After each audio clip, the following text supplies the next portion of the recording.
Welcome to I dream. It's me Anusha Kommali. వాళ్ళ మన guest doctor Venkatesh గారు గోగ్లో క్లినిక్ నుంచి మనతో మాట్లాడేందుకు సిద్ధంగా ఉన్నారు. జనరల్ గా హెయిర్ ట్రాన్స్ప్లాంటేషన్ చేసుకోవాలని చాలా మందికి ఉన్నా కూడా చాలా రకాల డౌట్స్ ఉంటాయి.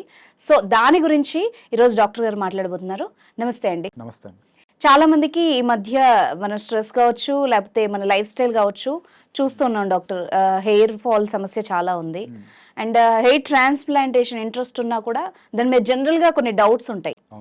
హెయిర్ ట్రాన్స్ప్లాంట్ అంటే ఏంటి? ఇప్పుడు మీరు గమనించినట్లయితే ఎవరికైనా సరే పేరెంట్స్ గనక బాల్డ్ హెడ్ ఉంటే ఒక సర్టెన్ ఏజ్ వచ్చిన తర్వాత చాలా మంది అబ్బాయిలకి బాల్డ్ హెడ్ వచ్చే అవకాశం ఉంటుంది. కాలేజ్ డేస్ నుంచి కొంచెం లైట్గా సైడ్స్ రాలిపోవడం స్టార్ట్ అయ్యి సర్టెన్ ఏజ్ వచ్చేసరికి ఈ పార్ట్ అంతా రాలిపోవడం కానీ ఇట్లాంటివి గమనిస్తూ ఉంటాం. అది ఎందుకు రాలిపోద్ది అంటే హెరిడిటరీ జెనెటికల్ ఫ్యాక్టర్ కనుక ఉంటే వాళ్ళ పేరెంట్స్ బాల్డ్ హెడ్ ఉంటే పిల్లలకు కూడా వచ్చే అవకాశం ఉంటుంది. అట్లాంటి వాళ్ళకి మనం ఏం చేసినా సరే హెయిర్ లాస్ని మనం ఆపలేం. ఓకే, మహా అంటే మెడిసిన్ వాడుకుంటే స్లో చేయొచ్చు, కానీ బాల్డ్ హెడ్ రాకుండా పూర్తిగా ఆపడం ఎవరి వల్ల కాదు. డాక్టర్కి వచ్చినా సరే రాలిపోవాల్సిందే. అట్లాంటి వాళ్ళకి మనకున్న ఆప్షన్ ఏంటంటే ఎదురు విగ్గు పెట్టుకునైనా సరే హెయిర్ ఉండేలా చేసుకోవాలి. బట్ అది టెంపరీ, అంటే అది ఆర్టిఫిషియల్ కాబట్టి. మిగిలిన ఆప్షన్ ఏంటి, ఎక్కడైతే హెయిర్ ఎక్కువ ఉందో అక్కడి నుంచి హెయిర్ కలెక్ట్ చేసి రూట్స్ నుంచి హెయిర్ లేని చోట మనం ఇంప్లాంట్ చేస్తాం. ఓకే, దాన్ని హెయిర్ ట్రాన్స్ప్లాంటేషన్ అంటాం.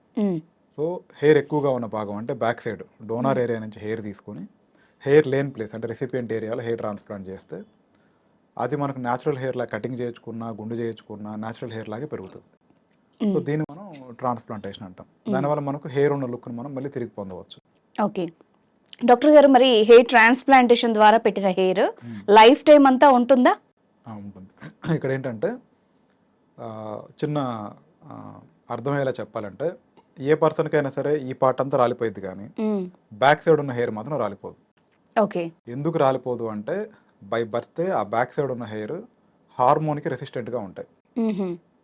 మిగతా ఏరియాలో హెయిర్ రాలిపోవడానికి కారణం డిహెచ్టీ అనే హార్మోన్ వల్ల రాలిపోతుంది. ఓకే, కానీ అదే హార్మోన్ బ్యాక్ సైడ్ ఉన్న హెయిర్ మీద యాక్ట్ చేయలేదు. ఎందుకంటే ఆ హెయిర్ అనేది రెసిస్టెంట్గా ఉంటుంది.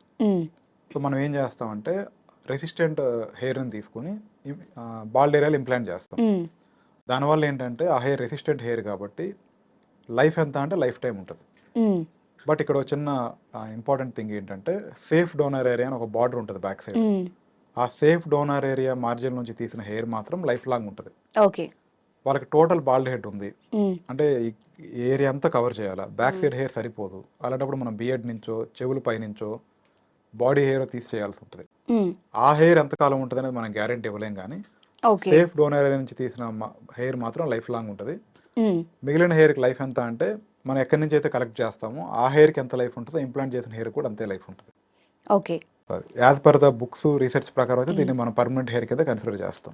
ఓకే డాక్టర్, ఇప్పుడు హెయిర్ ట్రాన్స్ప్లాంటేషన్ చేసుకున్న వాళ్ళు ఏమన్నా జాగ్రత్తలు పాటించాలా? అంటే వాళ్ళకి ఏమన్నా హెల్త్ ఇష్యూస్ ఉన్నా, లేకపోతే దాన్ని ఎట్లా డీల్ చేయాలి లైఫ్ టైం అంతా? ఇప్పుడు ఒకటమ్మా ఏంటంటే సపోజ్ మనం హెయిర్ ట్రాన్స్ప్లాంట్ చేసుకోవాలని ప్రిపేర్ చేస్తాం.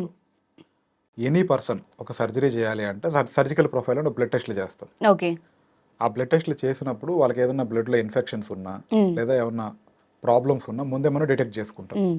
అండ్ వాళ్ళ దగ్గర మనం హిస్టరీ తీసుకుంటాం, ఏమైనా వైరల్ ఇన్ఫెక్షన్స్ ఉన్నాయా, లేదా ఏమన్నా క్లాటింగ్ ఏమైనా ప్రాబ్లమ్స్ ఉన్నాయా, లేదా ముందే ఏమన్నా హెల్త్ ఇష్యూస్ ఉన్నాయా, డయాబెటీస్ ఉందా, హైపర్ టెన్షన్ ఉందా, ఏమైనా హార్ట్ ఇష్యూస్ ఉన్నాయా, ఏమైనా మెడిసిన్ ఏమైనా వాడుతున్నారా, ఫిట్స్ ఉందా, థైరాయిడ్ ఉందా, ఇలా వాళ్ళకి ఏదైనా హెల్త్ ఇష్యూస్ ఉన్నాయని చెప్పి ముందే మనం ఎవాల్యుయేట్ చేసుకుంటాం.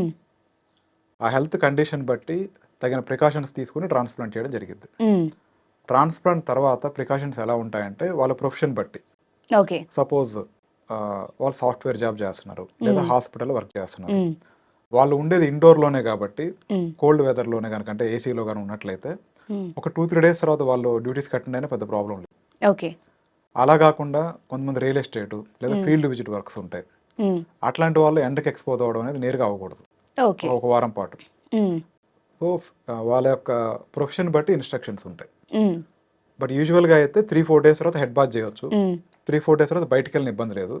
బట్ ఓవర్ హీట్కి కానీ వర్షానికి కానీ ఎక్స్పోజ్ అవ్వకుండా కొన్ని జాగ్రత్తలు తీసుకోవాలి. అది పోస్ట్ సర్జరీ మేము ఎక్స్ప్లెయిన్ చేయడం జరుగుతుంది. డాక్టర్ గారు, అయితే జనరల్గా మనం చూస్తుంటాం ఎక్కడ పడితే అక్కడ కొందరు ట్రాన్స్ప్లాంటేషన్ చేసుకుంటూ ఉంటారు. దాని తర్వాత కన్సిక్వెన్సెస్ కూడా వస్తూ ఉంటాయి. అది రియాక్షన్ రావడం చాలా సందర్భాల్లో మనం చూసాం. అసలు హెయిర్ ట్రాన్స్ప్లాంటేషన్కి వెళ్ళాలి అనుకునే వాళ్ళు ఒక హాస్పిటల్ని కానీ ఒక డాక్టర్ని కానీ ఎట్లా చూస్ చేసుకోవాలి, ఎలాంటి జాగ్రత్తలు పాటించాలి? ఇప్పుడు ఫస్ట్ మనం నాట్ ఓన్లీ ట్రాన్స్ప్లాంట్, మనం ఏది చేసుకోవాలనుకున్నా ఫస్ట్ చూడాల్సింది ఏంటి, స్టాండర్డ్స్. ఇప్పుడు మనం సర్జరీ చేయించుకోవాలనుకున్నా లేదా ఒక ప్రోడక్ట్ కొనాలనుకున్నా సరే మనం మెయిన్ చూసుకోవాల్సింది స్టాండర్డ్ సెంటర్ అయి ఉండాలి. ఓకే. స్టాండర్డ్స్ అంటే ఎలా మెజర్ చేస్తాం? సో ఫస్ట్ వచ్చేసేసి డాక్టర్స్ టీమ్ చూసుకోవాలి, అంటే క్వాలిఫైడ్ డాక్టర్సా కాదా అనేది చూసుకోవాలి.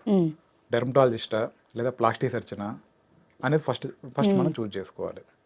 తర్వాత ఓన్లీ క్వాలిఫికేషనే కాదు, వాళ్ళకి ఎంత ఎక్స్పీరియన్స్ ఉందో కూడా చూసుకోవాలి. ఇప్పుడు మీరు బాగా చదువుకున్నారు, బయటకు వచ్చారు, బట్ ఇందులో ఎక్స్పర్టైజ్ లేదనుకోండి, అంత బెటర్గా చేయలేకపోవచ్చు. ఓకే.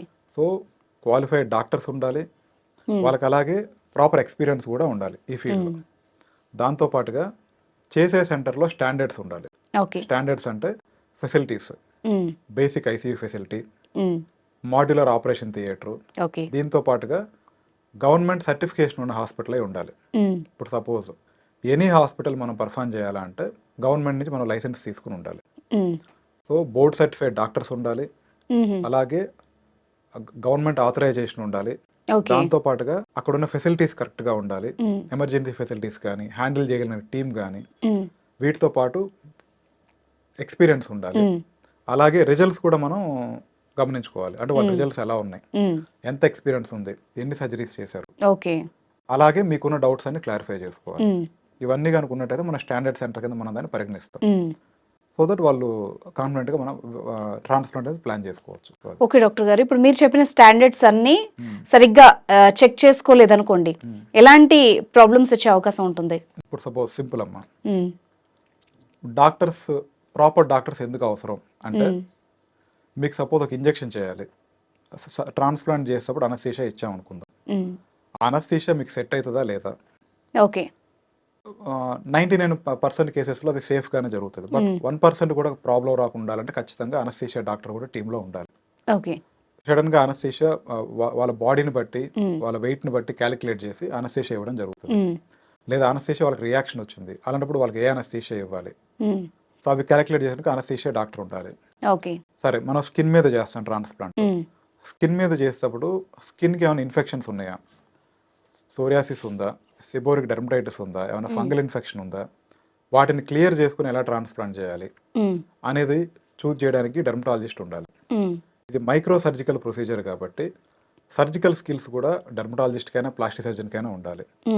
అలాగే ఎక్కువ కేసెస్ చేస్తున్నారు అనుకోండి, కాన్ఫిడెన్స్ కానీ హ్యాండ్ ప్రాక్టీస్ కానీ వాళ్ళకి చాలా ఎక్కువగా ఉంటుంది. దాంట్లో ఉన్న వర్క్ అనేది రిఫైన్ అయి ఉంటుంది. సో చాలా వరకు కేసెస్ స్మూత్గానే జరుగుతాయి. ఇప్పుడు సపోజ్ మేము ఆల్మోస్ట్ మా టీం వచ్చేసి 4000 పైగా ట్రాన్స్ప్లాంట్స్ చేశారు. ఇప్పుడు రీసెంట్గా ఒక పర్సన్కి చేయడం జరిగింది, ఆయనకి 68 years, హార్ట్లో స్టంట్ ఉంది, డయాబెటీస్ ఉంది, అంత కాంప్లికేటెడ్ ఉన్న పర్సన్ అయినా సరే ఆయనకి హెయిర్ అంటే చాలా ఇష్టం. అన్ని జాగ్రత్తలు తీసుకొని చేయడం జరిగింది, ఆయనకి చిన్న ప్రాబ్లం కూడా రాలేదు, ఆయన ఆస్పిరిన్ కూడా వాడుతున్నారు. సో అలాంటప్పుడు ఏం చేయాలి, కొన్ని మెడిసిన్ మనం ఆపాలి, మన కన్సర్న్ ఉన్న కార్డియాలజిస్ట్ దానికి సంబంధించిన జాగ్రత్తలు మొత్తం చెప్తారనమాట. సో ఆ కార్డియాలజిస్ట్ మానిటరింగ్ ఉంటుంది, డయాబెటాలజిస్ట్ మానిటరింగ్ ఉంటుంది, అలాగే అనస్థీషియా డాక్టర్ మానిటరింగ్ ఉంటుంది. ఏమైనా ఎమర్జెన్సీ కండిషన్ వస్తే ఎక్విప్డ్ ఐసీయూ ఉంటుంది, మాడ్యులర్ ఆపరేషన్ థియేటర్ ఉంటుంది. ఇలా ప్రాపర్గా ఉన్నప్పుడు వాళ్ళకి ఫస్ట్ సేఫ్గా ఉంటారు పేషెంట్. ఆ సేఫ్టీతో పాటు ఎక్స్పర్టైజ్, ఎక్కువ ఎక్స్పీరియన్స్ ఉందనుకోండి, చాలా మంచి రిజల్ట్స్ రావడానికి అవకాశం ఉంటుంది. ఇప్పుడు సర్జరీస్ ఎందుకు ఫెయిల్ అవుతాయి, అనుభవం లేక, సరిగ్గా చేయడం రాక ఫెయిల్ అవుతాయి. అనుభవం ఉండి ప్రాపర్ ఎక్విప్మెంట్ ఉండి మంచి డాక్టర్స్ ఉన్నప్పుడు ఫెయిల్ అవడానికి అసలు ఆస్కారం అనేది ఉంటుంది. సో అందుకని మేమేం చేస్తామంటే అన్ని రకాల జాగ్రత్తలు తీసుకుంటాం. Complete doctors team, modular operation theatre along with ICU facility, అలాగే మోస్ట్ ఎక్స్పీరియన్స్డ్ స్టాఫ్, ఇవన్నీ కేర్ తీసుకోవడం మంచి రిజల్ట్స్ రావడానికి స్కోప్ ఉంటుంది. సో ట్రాన్స్ప్లాంట్ చేసుకునే వాళ్ళు ఇవన్నీ పరిగణలోకి తీసుకుని చూస్ చేసుకుంటే మంచిది. Right, thank you very much doctor.